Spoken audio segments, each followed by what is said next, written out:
오늘 주시는 하나님의 말씀 함께 보도록 하겠습니다. 43절로 48절. 오늘로서 이제 산상순에 대한 부분은 조금 이제 마무리를 하고, 이제 다음 주부터는 또 예수님의 행적을 중심으로 하면서 이제 같이 이렇게 찾아보면서 이렇게 또 하도록 하겠습니다. 43절로 48절 교독하겠습니다. 또 내 이웃을 사랑하고 내 원수를 미워하라 하였다는 것을 너희가 들었으나 너희에게 이르노니 너희 원수를 사랑하며 너희를 박해하는 자를 위하여 기도하라. 이같이 한즉 하늘에 계신 너희 아버지의 아들이 되리니 이는 하나님이 그 해를 악인과 선인에게 비추시며 비를 의로운 자와 불의한 자에게 내려주심이라. 너희가 너희를 사랑하는 자를 사랑하면 무슨 상이 있으리요? 세리도 이같이 아니하느냐? 또 너희가 너희 형제에게만 무난하면 남보다 더하는 것이 무엇이냐? 이방인들도 이같이 아니하느냐? 그러므로 하늘에 계신 너희 아버지의 온전하심과 같이 너희도 온전하라. 아멘. 여러분, 산상수는 제가 이제 말씀을 미리 언급을 했지만, 우리가 이제 뭐 기독교 영화라든지 애니메이션을 보면 수많은 사람들 앞에서 했던 것처럼 비춰집니다. 그도 그럴 것이 이제 그 앞에 부분에 많은 사람들이 예수님을 쫓았다라고 하지만 예수님께서는 한적한 곳으로 항상 가셨어요. 가셔서 앉아 계시는데 이 5장 첫 부분에 보면 제자들이 그분 앞에 나옵니다. 그래서 이제 사실은 많은 숫자가 아니에요. 예수님의 아주 소수의 제자들만 앞에 나와서 예수님 앞에 이제 조아립니다. 그때 예수님이 입을 열어서 이 말씀을 해주시는 것이에요. 그래서 뭐 과학자들이 그 갈릴리 바다에서 그 수많은 군중들 앞에 이렇게 말씀을 전할 때 초인적인 능력을 주어서 그 말이 저 밑에까지 울려 퍼지게 하는 그런 역사를 허락했다느니, 또 뭐 바람이 불면 그 바람 타서 소리가 그 많은 사람들에게 전해졌다느니 얘기를 하는데, 사실은 그게 아니에요. 말씀을 자세히 들여다보면 이제 나온 자들, 그들에게만 이 산상수훈을 행하시는 겁니다. 말씀을 전하시는 것이에요. 그러면서 예수님께서 그들에게 가르치는 겁니다. 설교와 함께 강해를 하신 거죠. 팔복을 얘기하십니다. 팔복을 얘기하시는 것도 다 너희들이 소유한 복이 무엇인지 알겠느냐라고 하시면서 그 참된 복에 대한 부분들을 면밀하게 소개합니다. 그리고 너희들이 추구해야 될 것은 천국의 복이고, 그리고 복이라는 것은 너희들이 이렇게 해서 복을 얻는 것이 아니라 그 복을 받은 사람은 이러한 모습을 가진 자일 수밖에 없다라고 하는, 복이 너희들에게 침노에 들어와 복된 삶을 살게 만들 것이다 라고 하는 것을 가르친 것이에요. 수많은 사람들에게 이렇게 해라, 그럼 복 받는다가 아니라 너희들이 하늘의 복이 너희들에게 임할 것인데 그 복받은 모습은 이러한 모습으로 확인되어질 것이다 라고 말씀하시는 것이에요. 그런 상황 가운데에서 하나님의 자녀가 되는 권세를 우리에게 주신다고 하십니다. 천국이 우리의 것이다 라는 것은 천국 하느님의 나라의 권세가 내 것이다 라는 거거든요. 그게 성도의 권세예요. 성도의 권세는 세상의 힘이나 어떤 높은 위치가 아니라 하느님의 자녀라는 것이 권세입니다. 성도로 부름받았다는 것 자체가 권세예요. 그래서 세상의 소금, 언약의 말씀, 그 부분을 얘기하시면서 언약의 실체가 무엇이며 또 그 실체가 우리에게 어떻게 다가왔는지, 예수 그리스도가 소금의 실체거든요. 그리고 예수 그리스도가 오셨다는 것 자체가 하나님의 언약이 완성되어졌다라는 증거예요. 구약의 모든 약속하신 내용이 뭡니까? 나와 같은 선지자, 나와 같은 자, 또 다른 선지자, 예수 그리스도를 말하는 것 아니겠습니까? 그래서 그 하나님의 언약, 그 성취가 그들에게 행한다는 것입니다. 그럼에도 불구하고 예수님은 이렇게 얘기합니다. 11절에 나로 말미암아 너희를 욕하고 박해하고 거짓으로 너희를 거슬려 모든 악한 말을 할 것인데 그게 너희들에게 복이다. 그러니 기뻐하고 즐거워하라 라고 말씀하는 것이에요. 나를 통해서 복을 누리게 될 것이다. 그게 복된 자리다. 하지만 그 복을 받은 자는 세상 속에서 이렇게 욕하고 박해받는 모습으로 자리하게 될 것이다 라고 하는 것이에요. 그리고 그게 맞는 것이다 라고 하는 거예요. 지금 보고 있는 부분도 마찬가지입니다. 옛사람에게 말한 바 율법의 총체, 간음, 살인, 간음, 맹세, 눈은 눈, 이는 이라고 하는 이 네 가지를 통해 율법의 진의를 설명하세요. 율법의 진의가 무엇이겠습니까? 이 율법은 다 하나님께서 말씀하신 것은 완성을 담고 있거든요. 하지만 율법을 우리가 받아서 그것을 지킴으로 해서 완성을 하려고 한다면 그게 완성이 되겠습니까? 불가능하거든요. 율법을 받는 순간 우리는 죽은 존재예요. 그러면 이 율법이 완성되어진 모습이 어떻게 드러나겠습니까? 그게 바로 이 율법은 십자가를 담을 수밖에 없는 것으로 십자가를 말할 수밖에 없다라고 말씀을 드렸습니다. 그래서 살인이라든지 간음이라든지 맹세라든지 눈은 눈, 이엔 이 계명이라는 것은 결국 십자가를 얘기하는 것이에요. 죽을 수밖에 없는 죽음으로 완성되어지는 것을 우리에게 가르쳐 주는 겁니다. 그래서 살육하지 말라라는 것은 더 이상 희생제사 드리지 말라는 것이에요. 그리고 간음하지 말라는 것은 더 이상 비진리, 거짓 복음으로 그것과 함께 살지 말라는 것이고 또 그것으로 인해 행위의 자식을 낳지 말라 아닙니까? 그리고 맹세하지 말라는 것은 맹세는 거짓 증거하지 말라 하거든요. 맹세는 하나님께서 우리를 향해 하는 것이지 인간이 하는 것이 아니다라는 겁니다. 그게 거짓 증거라는 것이에요. 그래서 율법을 진리로 내가 넘겨줄게 라고 하면서 눈은 눈, 이는 이. 옷을 구하는 자에게 다 주어라. 율법을 요구하는 자에게 진리까지 넘겨주어야만 된다라고 하는 것을 얘기하시는 겁니다. 그리고 오늘 읽은 본문 말씀이 바로 하늘에 계신 너희 아버지의 온전하심과 같이 너희도 온전하라 라고 하는 말씀으로 마무리를 짓습니다. 그런데 여기서 잠깐 생각해 볼 것이 있습니다. 그건 뭐냐면 너희도 온전하라 라고 하는 말이 무슨 의미이겠습니까? 하나님 아버지의 온전하심과 같이 라고 하는 전제가 붙어 있는 온전함입니다. 이게 과연 우리가 이룰 수 있는 것이겠어요? 여러분, 하나님이 온전한 것 같이 온전하세요 라고 하면 여러분 어떻게 온전해질 겁니까?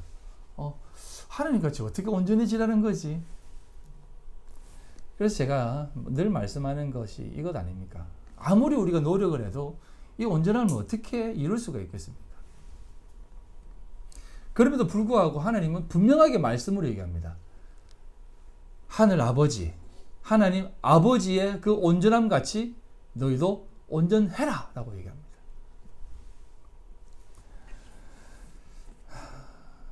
자, 그럼 이제 이 부분에 대해서 왜 예수님은 이렇게 우리에게 온전하라라고 말씀하셨는지에 대해서 좀 차근차근 말씀을 드리면, 결론부터 말씀을 드리면 이것입니다.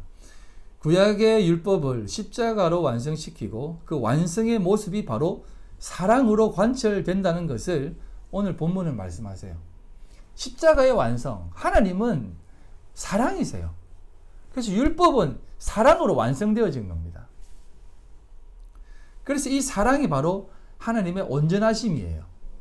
그리고 그 온전하심 같이 너희도 온전하라 라고 하는 말씀인데, 그런 부분들을 이렇게 좀 생각하면서 보면 이 온전함에 우리가 과연 다다를 수 있을까라고 하는 의무점과 함께 왜 하나님은, 예수님은 우리에게 이렇게 온전하라라고 말씀하셨을까라고 생각되어지지 않습니까? 여기서 등장하는 온전하라라고 하는 이 단어는 텔레이오스라고 하는 단어인데요. 이 단어는 텔로스에서 유래가 되었는데, 이 텔로스는 도달점, 한계점이에요. 그럼 텔레이오스는 그 한계점으로 가는 그런 과정이 담겨져 있는 자리입니다. 그래서 이건 뭐냐면 종말을 담고 있어요. 종결점이라고 하는 개념이에요. 그래서 온전한 것은 우리가 그 종말을 향해 가고자 하는 그 마음이에요. 종말을 담으라는 것이요.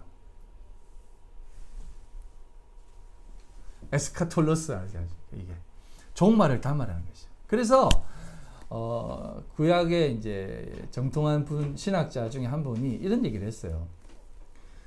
종말은 구원에 비해서 앞선다라고 얘기해요. 이게 무슨 말이냐면 종말이 먼저라는 것이에요. 종말이 먼저라는 겁니다. 요한계시록이 먼저예요. 항상 여러분 성경을 읽을 때 창세기부터 쭉 읽지만 창세기와 함께 무엇을 같이 보아야 되냐면 요한계시록을 같이 봐야 돼요. 그래서 종말을 알아야만 시작을 알 수가 있어요. 처음부터 쭉 읽으면 이게 도대체 무슨 얘기지라고 할 수 있지만 종말을 보는 순간 왜 하나님이 태초에 하나님이 천지를 창조하셨는가에 대한 부분을 알 수가 있어요. 어느 학생들에게 세상을 하나님이 왜 만들었겠느냐라고 물으니까 모르겠는데요 그러더라고. 그래서 이 컵을 왜 만들었게? 그러니까 물 마시려고. 목적이 있다는 겁니다. 목적이 있다는 것은 그 목적이 달성되어지면 사라지는 게 이유예요. 사라지는 게 맞는 거예요. 컵 마시는 용도로 만들어진 거 아닙니까? 그럼 이게 더 이상 컵 마시는 용도가 필요 없게 되고 또 다른 어떤 진짜 좋은 컵이 와요. 그러면 이 컵을 선물해 주신 분에게는 미안하지만 이거 버리고 더 좋은 컵을 씁니다. 그거 당연한 거예요. 지금 여러분들이 들고 있는 일회용 종이컵을 계속해서 이 아깝다고 계속 마실 거예요? 보호하고 보살피고 닦으며 쓸 거예요? 아니잖아요. 더 좋은 것이 있으면 그걸 버려야 되는 게 맞는 겁니다. 그래서 요한계시록에 뭐가 등장하냐면 새하늘과 새 땅이 등장을 해요. 새하늘과 새 땅이 등장하면 이 세상에 땅이 필요해요? 새하늘과 새 땅으로 가야죠. 이 세상 땅에 왜 있으려고 그래요? 이건 제가 다음에 요한계시록 창세기를 설명할 때 한 번 더 설명을 드리겠지만 하나님께서 허락하신 그 새하늘과 새 땅을 우리가 취하게 되고 얻게 되고 바라보게 되면 이 땅에 있는 세상은 필요가 없게 되는 거예요. 존재의 이유 목적이 없는 거죠. 새하늘과 새 땅을 보았는데 그래서 사도 바울이 삼층천을 보고 나서 입으로 설명할 수 없다라고 말하잖아요. 아무튼 이 세상을 하나님께서 성숙된 자리, 종말의 자리에 거하는 자리로 너희들이 가야 된다라고 하는 의미가 담겨져 있는 것이 온전하라라고 하는 뜻이에요. 이거를 조금 원어적으로 말씀을 드리면 후스, 호, 파테르 이게 아버지란 뜻이고요. 히모스, 호, 우라니오스, 텔레이오스, 에스틴이라고 얘기합니다. 에스틴이라고 하는 에임이라고 하는 동사가 들어가요. 맨 마지막에. 이건 되다라는 뜻이에요. 에임이라는 말은 에고 에임이 나는 나다라는 뜻이에요. 에임이 동사를 쓸 때는 존재가 되어라는 개념이거든요. 그래서 우리가 온전한 모습으로 막 이렇게 성숙하고 이렇게 열심히 노력해서 온전하게로 나가는 개념이 아니라 온전함이 딱 되어진다라는 개념이에요. 그래서 이런 개념입니다. 내가 거룩하니 너희도 거룩해라. 아버지가 거룩하니 너희도 거룩하다라는 개념으로 이 말을 하는 거예요. 우리가 거룩해서 거룩한 것이 아니라 하나님 아버지가 거룩하니까 하나님 아버지를 아버지로 둔 우리도 거룩하다는 거예요. 그래서 우리가 의인이 아니지만 우리는 여전히 죄인이잖아요. 그렇지만 우리를 향해서 하나님이 뭐라고 선포하세요? 의인이다 라고 얘기하잖아요. 왜?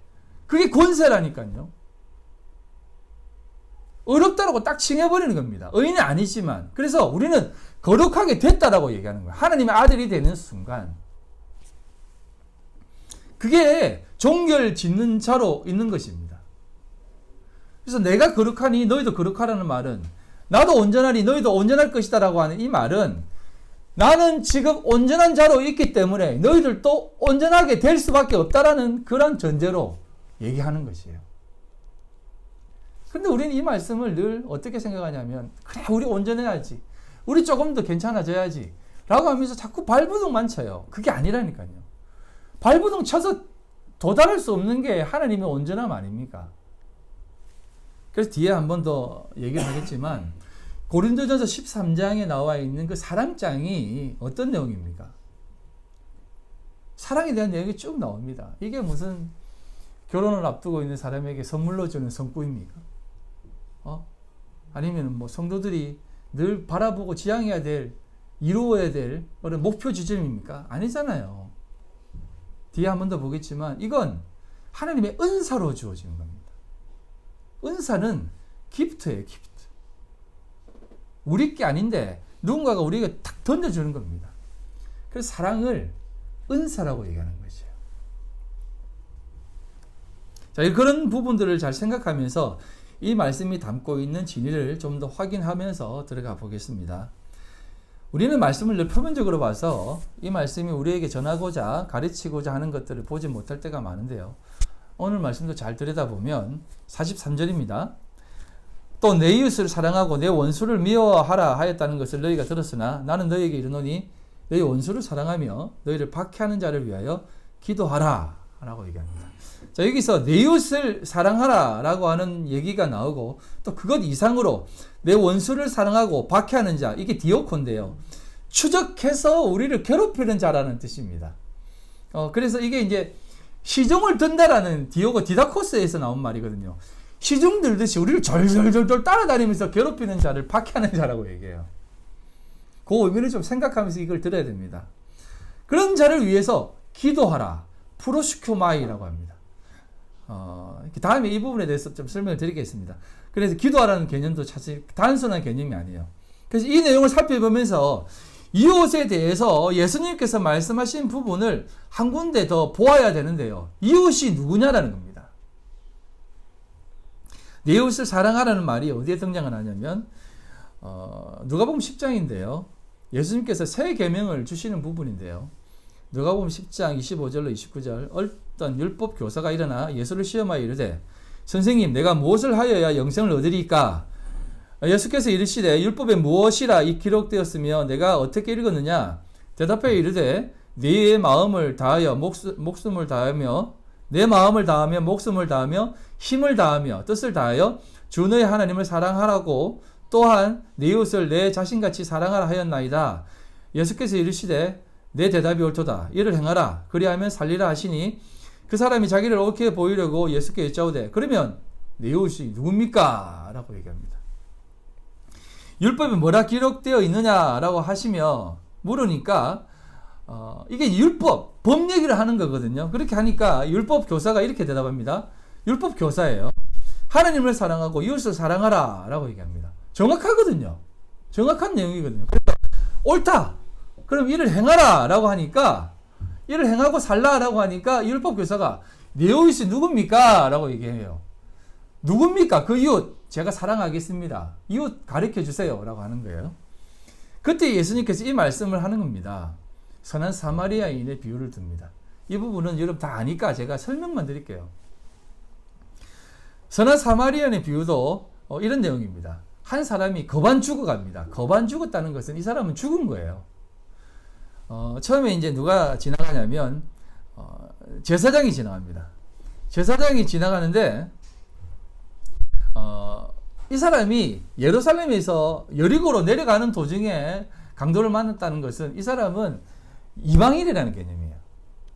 이방인 중에 뭐 예수를 믿은 자라든지 하나님 믿은 사람입니다. 그래서 제사장이 그 사람을 보니까 딱 이방인인 거예요. 그래서 이 안 만지는 거예요. 안 만지고 그냥 지나가는 겁니다. 피해서 지나갑니다. 피해서. 그냥 도와줄까 말까 이게 아니라 피해서 지나갑니다. 그리고 레위인이 지나가다가 또 보고 피해서 지나갑니다. 근데 이제 사마리아인 하나가 지나가다가 그 사람을 봅니다. 그래서 그 사람을 안아서 기름과 포도주를 붓습니다. 그리고 말에 태워서 여관으로 데려갑니다. 여러분 이 말씀을 어떻게 보았습니까? 여러분 잘 보셔야 되는데요. 이 얘기를 잘 보면 이렇게 강도 없는 자를 치료하던 이 사마리아인에 대해서 예수님께서 이렇게 치료하는 모습에 대해서 설명을 하고 그 사람이 묻습니다. 누가 이 사람의 이웃이냐라고 물어요. 그러니까 선함을 베푼 사람입니다. 라고요. 치료한 자입니다. 그 사람입니다. 라고 얘기해요. 너도 그렇게 해라. 라고 하니까 이 사람의 모습이 더 이상 등장치 않습니다. 여러분, 우리가 이웃 하면 상처받은 자, 죽어가는 자라고 생각을 하는데 예수님이 그 설명을 하시면서 누가 이웃이냐라고 묻습니다. 이 사마리아인이 이웃이라는 거예요. 그러니까 율법 교사가 사마리아인이 어떻게 우리에게 이웃이 될 수 있느냐라고 하면서 가버리는 겁니다. 그런데 예수님은 이 사마리아인을 가리켜서 이방인을 가리켜서 이게 내 이웃이다라고 얘기해요. 이게 무슨 말인 것 같아요? 죽어가는 자는 누구고 치료하는 그 이방인은 누구겠습니까? 치료하는 자가 예수님이다라는 말이에요. 기름을 붓고 포도주를 붓는 이 사람이, 그리고 집에 데려가는 사람이 예수님이다라는 거예요. 여러분, 예수님이 유대인들 앞에서, 바리새인과 서기관들 앞에서 어떤 취급을 받았습니까? 유대인 취급 받았어요? 아니요. 이방인 취급 받았습니다. 너 완전 별종이네라고 했지 않습니까? 너 진짜 이방인으로서, 유대인으로서 어떻게 그렇게 하느냐라고 했지 않습니까? 이방인 취급했다니까요. 이웃이라 그러는 겁니다. 이분이, 그리고 심지어는 그반 죽어가는 그 자가 니다라고 하는 거예요. 너다라는 겁니다. 우리가 죽어가는 겁니다. 그런데 유대인들은요, 다 죽어가도 조금만 살아있어도 사마리아인이 우리에게 치료하러 다가오면, 야, 오지마, 오지마, 오지마. 부정하다, 부정하다, 부정하다. 더럽다, 더럽다, 더럽다 하면서 외치면서 손 못 대게 해요. 왜? 손 대는 순간 그들이 부정이 되거든요. 죽는 한이 있어도 사마리아인이 다가오는 것을 싫어했습니다. 그런데 그 사람이 우리의 참된 이웃이라는 것이에요. 그러고 나서 등장하는 게 어떤 내용이냐면 두 여인이 등장합니다. 마르다와 마리아 사건이 등장을 해요. 마르다의 이름은 말다인데 이게 아랍어로 얘기하면 여주인이라는 뜻이에요. 여주인. 자기가 주인이라는 거죠. 마리아는 우리가 다 알잖아요. 마리아, 마라, 쓴물, 쓰다, 부정되어진 존재라는 겁니다. 그런데 예수님께서 뭐라고 합니까? 마르다가 분주하게 일하면서 예수님을 섬기니까 마리아가 열받아가지고 좀 마리아 뭐합니까? 좀 도와주라고 해야죠. 이러고 하니까 예수님이 뭐라고 하냐면 마르다 뭐라 하지도 않아요. 마르다야, 마리아는 더 좋은 것을 선택했다라고 얘기합니다. 더 좋은 것, 더 귀한 것을 선택했기 때문에 이것을 절대 빼앗기지 않을 것이다라고 얘기해요. 아가도스, 선한 것을 취했기 때문에 더 이상 이 마리아는 빼앗기지 않을 것이다라고 얘기해요. 우리의 이웃은 예수님입니다. 그리고 여러분, 조금 더 넓게 생각을 하면 이 예수님이 세상의 이방인의 취급으로 우리에게 계시잖아요. 그래서 예수 그리스도를 우리 속에 품은 우리가 예수 그리스도를 품은 우리가 세상 앞에 그렇게 취급받는다라고 말씀하잖아요. 아까 11절 읽었던 것처럼. 그건 무슨 얘기겠어요? 이웃이 누구겠습니까? 여러분의 이웃이 누구겠어요? 이게 진짜 어려운 부분인데 이웃이 바로 여러분 자신이에요. 여러분 가장 곁에 있는 여러분 자신. 이걸 여러분들이 사랑이라는 것입니다. 왜? 여러분의 이웃, 여러분 자신이 이웃이며 원수이기 때문에 그래요. 여러분 인생 살면서 가장 큰 원수가 누구예요? 주변에 있는 사람이라고 생각하세요? 아니요. 자기 자신이 원수입니다. 늘 내가 앞으로 가려고 하면 발목 잡는 게 우리라니까요. 나 자신이라니까요. 바로 나라니까요. 우리가 뭔가를 취하려고 하고 애를 쓰려고 해도 다 발목 잡는 게 나라니까요. 내가 못해서 그렇다니까요. 살다 보면 가장 미운 존재가 누구예요? 주변의 사람이라고 생각하세요? 내가 가장 미워요. 그것을 못 해내는 나 자신을 발견했을 때 가장 미워집니다. 우리가 언제나 실패하고 넘어지는 모습, 누구 때문입니까? 다 나 때문이에요. 진리를 깨달아. 진리를 깨닫지 못하는 사람은 늘 남 탓하죠. 환경 탓하죠. 주변의 것이 이런 모습 때문에 이런 모습이 취해진다고 생각하죠. 하지만 진리를 취한 자, 진리가 내 안에 있는 자는 그 진리대로 살고 싶은데 못 살아요. 왜 못 삽니까? 주변 때문에 못 산다고 생각하세요? 그 주변에서 벗어나지 못하는 내가 자꾸 발견되어지거든.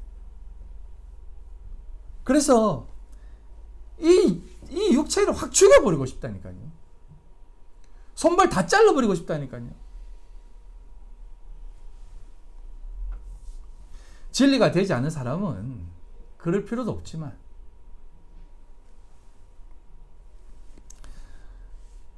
그래서 우리가 이 세상 속에 묶여있는 나 자신이 그렇게 싫어지는 거예요. 여러분, 우리가 늘 생각하는 게 뭡니까? 나 좀 잘 살고 싶고 괜찮게 살고 싶고 편하게 살고 싶은데, 이 육체가 속해 있는 이 세상 속에 얼마나 많은 한계와 답답함과 부족함들이 우리 앞에 있습니까? 여전히 이 세상 속에 살면서 이 세상의 틀을 벗어나지 못하는 우리 자신, 아니, 딴 사람 할 필요 없습니다. 나를 바라볼 때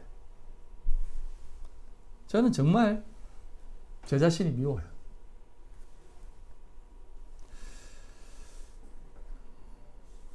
나 자신이 나를 박해하고 있다니까요. 네 꼬라지를 하려고 끝까지 졸졸 따라다니면서 우리를 박해한다니까요. 나의 그 삶을 언제나 그렇게 살지 말라고 발목 잡고 있는 게 바로 나라는 겁니다.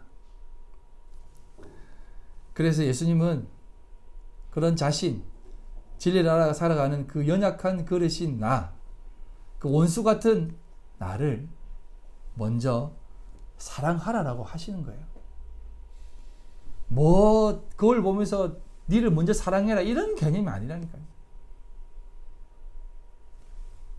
그래서 예수님은 이웃을 사랑하라고 하고 원수를 사랑하라라고 하는 겁니다. 그때 하나님께서는, 예수님께서는 너희가 하늘에 계신 너희 아버지의 아들이 되는 것이다 라고 말씀하고 있는 것이에요. 그리고 그런 자에게 이것을 가르쳐 줍니다. 뭘 가르쳐 주냐면, 악인과 선인에게 그 해를 동일하게 비추시고 비를 의로운 자와 불의한 자에게 동일하게 내려주신다라고 얘기합니다. 이걸 진리로 바라보지 못하면 늘 나 자신은 사촌이 땅을 사면 배가 아프듯 나는 연약한 것 같은데 세상은 늘 잘 사는 것처럼 늘 불의한 마음으로 살 수밖에 없습니다. 이걸 말씀의 진리로 깨닫지 못하면 늘 힘들어요. 세상 바라보면서 저런 능지처참해도 정말 왜 저런 인간이 아직도 저렇게 위에 있지라고 생각하는 마음이 있을 때에도 이 말씀을 그 진리로 바라보지 못하면 늘 그 마음이 우리를 붙잡는다니까요. 그래서 이걸 우리에게 가르쳐 줍니다. 이 해가 뭐냐면 말라기입니다. 말라기 4장 1절로 2절. 만군의 여호와가 이르노라, 보라, 용광로 불같은 날이 이르리니 교만한 자와 악을 행하는 자는 다 지푸라기 같을 것이라. 그 이르는 날에 그들을 살라 그 뿌리와 가지를 남기지 아니할 것이로되 내 이름을 경외하는 너희에게는 공의로운 해가 떠올라서 치료하는 강선을 비추리니 너희가 나가서 외양간에서 나온 송아지같이 뛰리라. 여러분, 해가 쫙 비쳐요. 그럼 여러분, 이 해는요 악인과 선인에게 동일하게 비치는데, 이 해가 공의로운 해가 떠올라서 치료의 강선으로 하는데, 치료의 강선이 뭐냐면 하나님의 진리를 깨닫는 우리들에게는 그것이 치료하는 강선으로 이게 이제 뭐라고 말해야 되냐면, 치료하는 강선이 이 성경의 진리는 죽여서 살리는 거거든요. 이게 비추어서 우리의 연약함과 부족함이 낱낱이 드러나 그것이 다 도말되어지는데, 우리 속에 있는 진리, 예수 그리스도로 인해서 우리의 그 연약함이 드러나는 순간 예수 그리스도의 보혈이 우리를 다 깨끗해 주면서 우리가 죽은 듯 하지만, 부족한 것 같지만, 부끄러운 것 같지만 하나님께서 우리를 다 살려주신다는 거예요.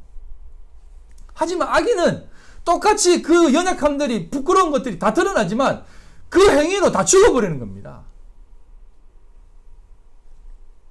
무슨 말인지 알겠어요? 비도 마찬가지인 겁니다. 비도.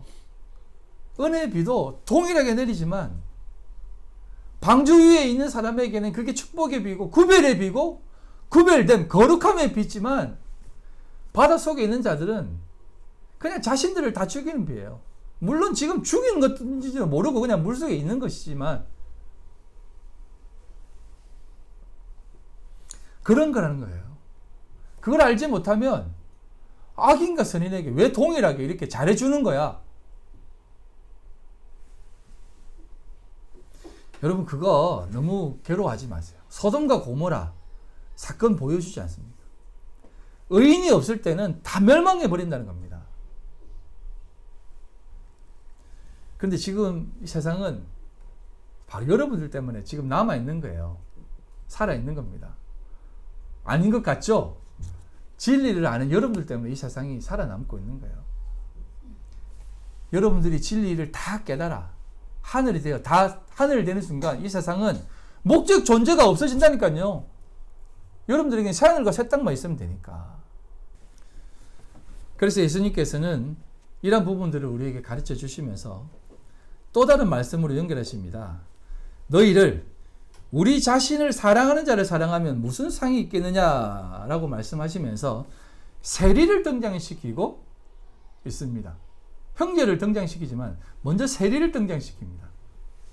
이게 무슨 뭐 세리 봐라 뭐 이런 세리도 그렇게 하는데 너희들 그렇게 살면 되겠어 하면서 세리를 비하하는 거겠어요? 엄친아 봐라 엄친아 너 뭐 하느냐 이런 거 하겠어요 예수님이? 그게 아니라니까요. 세리를 들어 이용하는 것은 뭐냐면 세리는 철저히 계산적인 사람입니다. 그는 준 만큼 받는 자들이에요. 예? 빌려준 만큼 더 받는 더 취하는 자들입니다. 그래서 이들이 어떻게 했는지 아세요? 세리들이 왜 그 수많은 사람들에게 눈총을 받고 손가락질을 받으며 죄인 취급받으며 왜 세리짓을 하는 줄 아세요? 그 당시 세리를 하고자 하는 사람들은 그래 이 나라에 무슨 의미가 있겠어? 무슨 미련이 있겠어?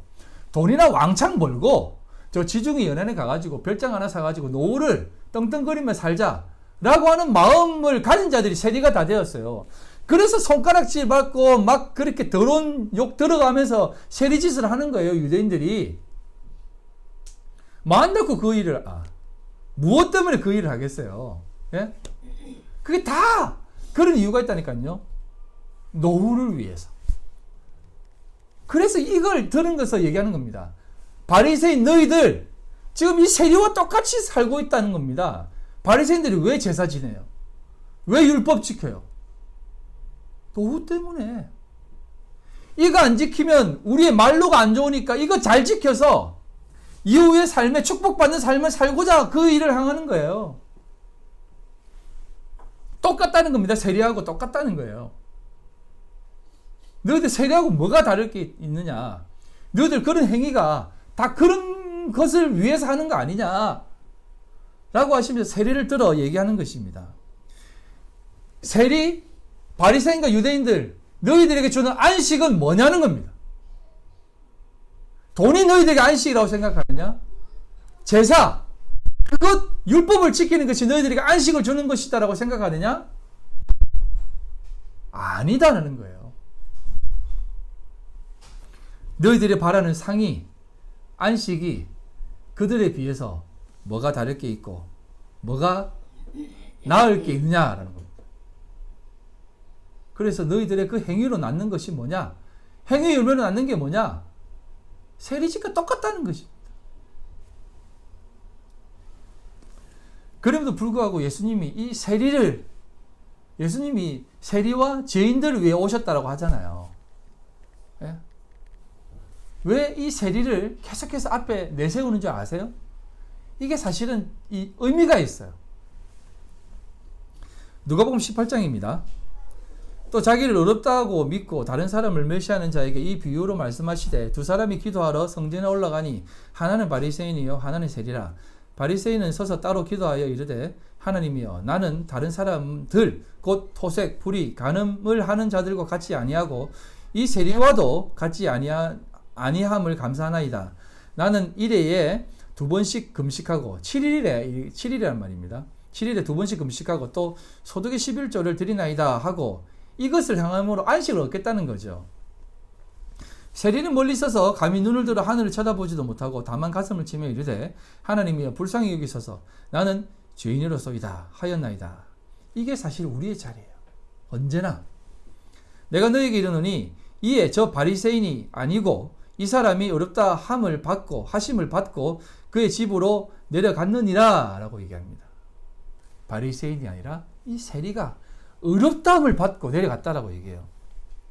무릇 자기를 높이는 자는 낮아지고 자기를 낮추는 자는 높아지리라 하시니라 라고 얘기하는 거예요.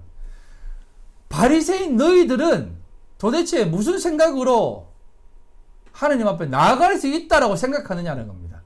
이건 무슨 겸손 정도의 얘기가 아니에요. 그것으로는 하나님 앞에 절대 못 나간다는 겁니다.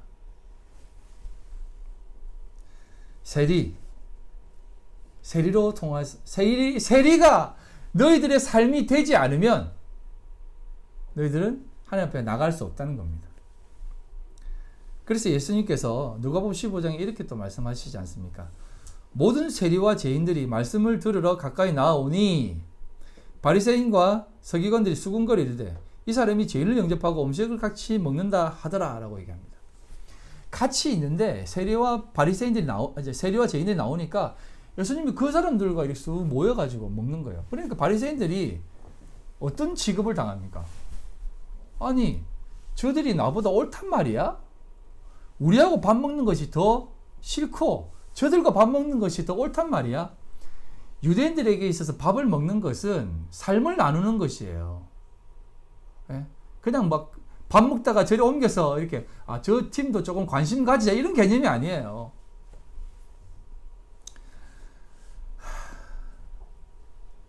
세리와 죄인들이 예수님께 나옵니다. 그 유대인들의 그 따가운 눈초리를 등에 지고 이게 푸트코스의 마음이에요. 가난한 마음. 모든 것 다 내려놓고 하나님께 나가는 겁니다. 그런 자들에게 바리새인과 서기관들 우리와 함께 먹어야지 우리가 배부른 자고 우리가 먹을 자격이 있는 자들인데 왜 저들과 먹느냐라고 하는 모습을 우리에게 보여주는 것이에요. 우리는 먹어도 되지만 그들은 먹으면 안 된다는 거예요. 예수님의 진리를 우리는 받을 수 있는데 그들은 못 받는다라고 하는 개념으로 얘기하는 겁니다. 그들은 그것을 받아 말씀을 누릴 수가 있고 그들은 말씀을 받아 버리는 자들이라고 생각하는 거예요. 그게 아니다라는 겁니다. 그래서 여러분 이 부분에 대해서 제가 다음에 한번 조금 설명을 드리겠지만 먼저 고린도 전서를 좀 보면 그래서 해, 비를 이렇게 말씀해 주는 겁니다. 그리고 하나님의 자녀는 언제나 이 자리로 가야 된다는 것을 다시 한번 얘기해 주면서 사도 바울을 통해서 이 부분을 오늘을 살아가는 우리들에게 다시 한번 펼쳐 보이시는 겁니다. 고린도전서 12장 31절로 봐야 돼요. 31절부터 보면 너희는 더욱 큰 은사를 사모하라. 앞에 쭉 여러 가지 은사들이 있어요. 12장이 은사장이잖아요. 그래서 쭉 은사를 얘기하는데 그것을 마무리하면서 더 큰 은사를 사모하라. 내가 또 가장 좋은 길을 너에게 보이리라 라고 하면서 이 13장을 연결시키는 거예요. 내가 사람의 방언과 천사의 말을 할지라도 사랑이 없으면 소리나는 구리와 울리는 꽹과리가 되고 내가 예언하는 능력이 있어 모든 비밀과 모든 지식을 알고 또 산을 옮길 만한 모든 믿음이 있을지라도 사랑이 없으면 내가 아무것도 아니요 라고 하면서 쭉 사랑에 대한 얘기를 하는 겁니다. 그래서 이것도 은사라는 것이에요. 즉 하나님이 우리에게 쑥 들어와 집어넣어 주는 겁니다. 이게 완성의 자리라는 겁니다. 이 완성의 자리가 있을 때 사랑은 오래 참고 오래 참을 수 있고 온유할 수 있고 시기하지 않을 수 있고 자랑하지 아니할 수 있고 교만하지 아니할 수 있고 물에 행치 아니할 수 있고 유익을 구치 아니할 수가 있고 성내지 아니할 수 있고 악한 것을 생각지 아니할 수 있고 불의를 기뻐하지 아니할 수 있고 진리와 함께 즐거워하는 것입니다. 모든 것을 참으며 모든 것을 믿으며 모든 것을 바라며 모든 것을 견딜 수 있는 온전한 자리를 취할 수 있는 것이에요. 이게 온전한 모습인 것이에요. 그래서 이 중에 제일은 사랑이다라고 말씀하시는 겁니다. 믿음, 소망, 사랑 이게 다 예수님이잖아요. 가장 좋은 은사를 삼아라. 이게 바로 사랑이며 이 내용도 다 예수를 담고 있는 것입니다. 그래서 내 속에 사랑이 없다면 우리 안에 예수가 없는 것입니다. 그럼 예수가 있다면 사랑이 있는 겁니다. 아무리 냉철하고 우리 눈에 보이게 저 사람 진짜 사랑이 없는 것 같아. 뭐 저도 사실은 사랑이 굉장히 많은 사람처럼 보이는데 요즘은 이제 누가 안 와도 전화를 잘 안 해요. 그래서 좀 전화를 해야 되는 게 아니냐라고 하면 그러게요. 하긴 해야 되는데 요즘 내가 사랑이 메말랐나? 이런 얘기를 하지만 사실은 그런 게 사랑이 아니에요. 사랑은 모든 것을 참고 견디고 바라는 겁니다. 그게 온전한 자리라는 거예요. 그래서 우리에게 이 온전한 자리, 온전한 모습 속에서 그러한 상황이 되어지면 이제 이 뒷부분에 이런 얘기를 하고 있지 않습니까?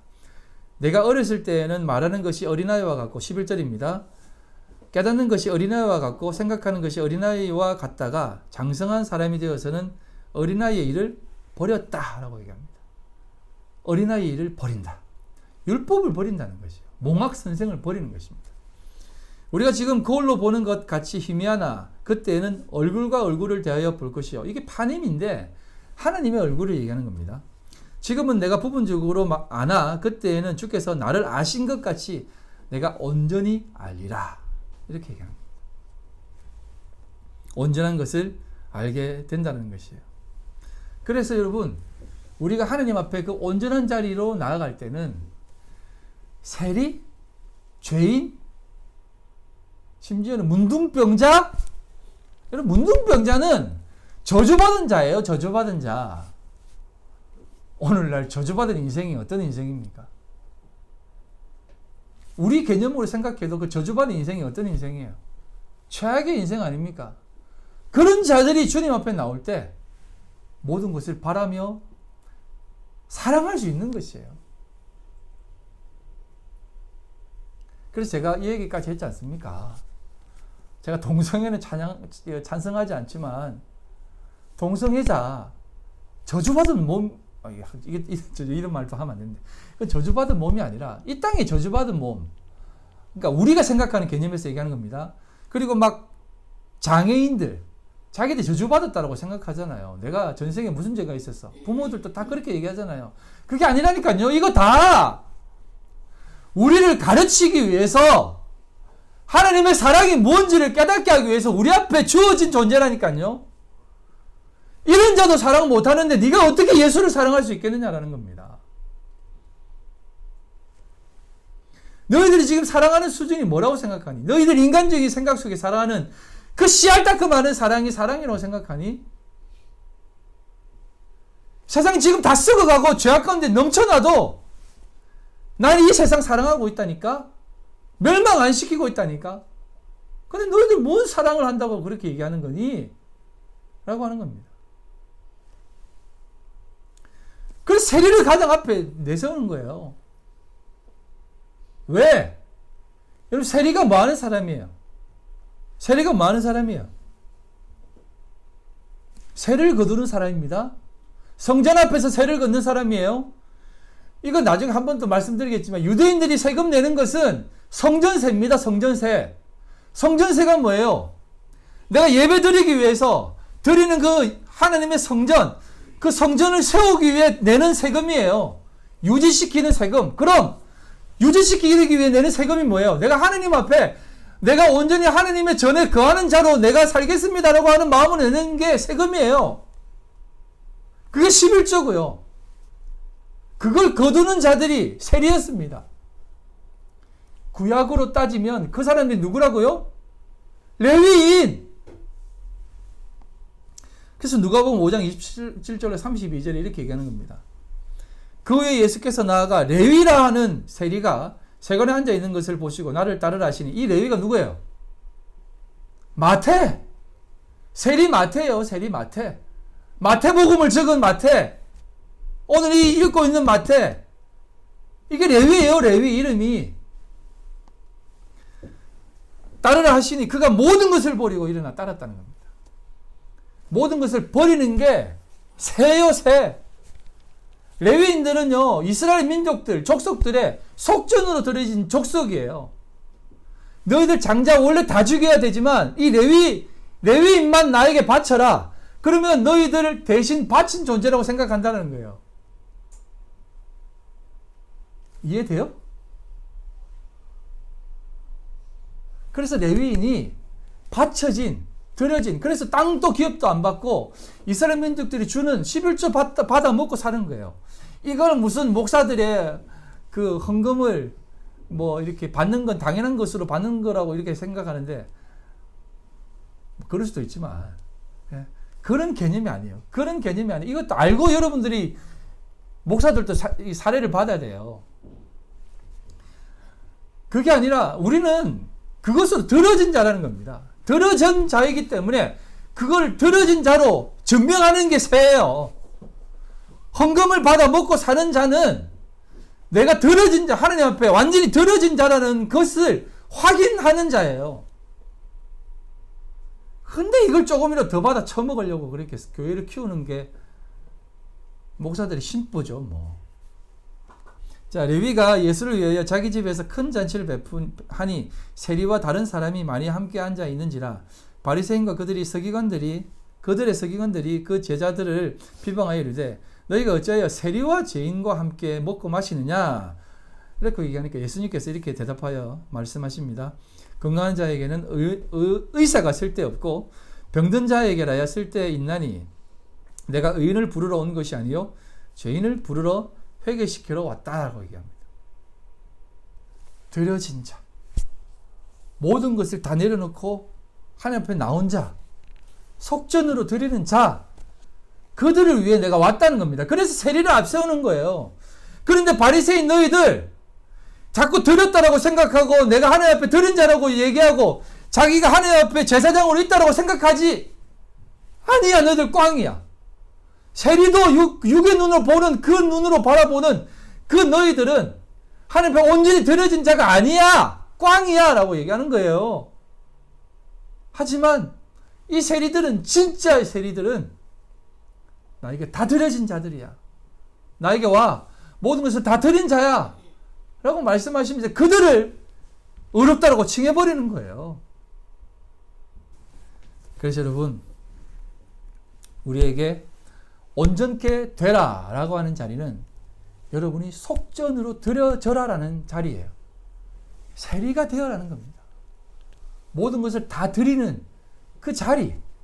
그래서 여러분들에게 거룩한 나라요, 택하신 족속이요, 하나님의 제사장이라고 하지 않습니까? 그래서 사도 바울이 거룩한 산제사로 드리라고 하지 않습니까? 여러분이 세리로 드려져야 된다는 것이에요. 바리새인처럼 저렇게 고개 빳빳이 들고 나 이 정도 신앙생활 하면 잘하고 있는 것이다라고 하는 것이 아니라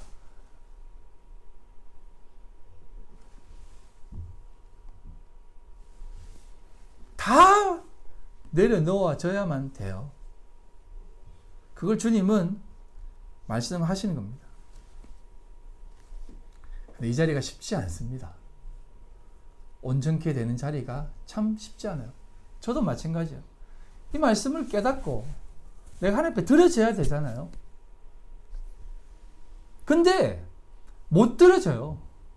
안 드려져요. 내가 원수라니까요. 아무튼 여러분, 제가 이제 이런 얘기를 왜 하냐면, 여러분 이 세상은요, 부모도 그렇고 자식도 그렇고 삶도 그렇고 다 우리에게 하나님을 깨달으라고 보내주신 분입니다. 다 깨닫고 알게 되고 찾게 되면 하나님은 그냥 다 이렇게 치우세요. 그거 나쁘게 생각하지 마세요. 더 한 걸음 더 큰 귀한 하늘, 더 귀한 자리 준비해놓고 그 자리로 옮기시는 겁니다. 어린아이의 일을 버리게 하시는 거예요. 여러분, 걱정하지 마시고 긴장하지 마십시오. 세상이 우리를 늘 쪼웁니다. 저도 쪼이고 그래요. 그러나 여러분, 그 세상의 쪼임은 아무것도 아닙니다. 우리를 어떻게 하겠어요, 그들이? 기껏해야 우리가 가지고 있는 재산 가져가나? 건강 가져가나? 우리의 삶의 자리 가져가나?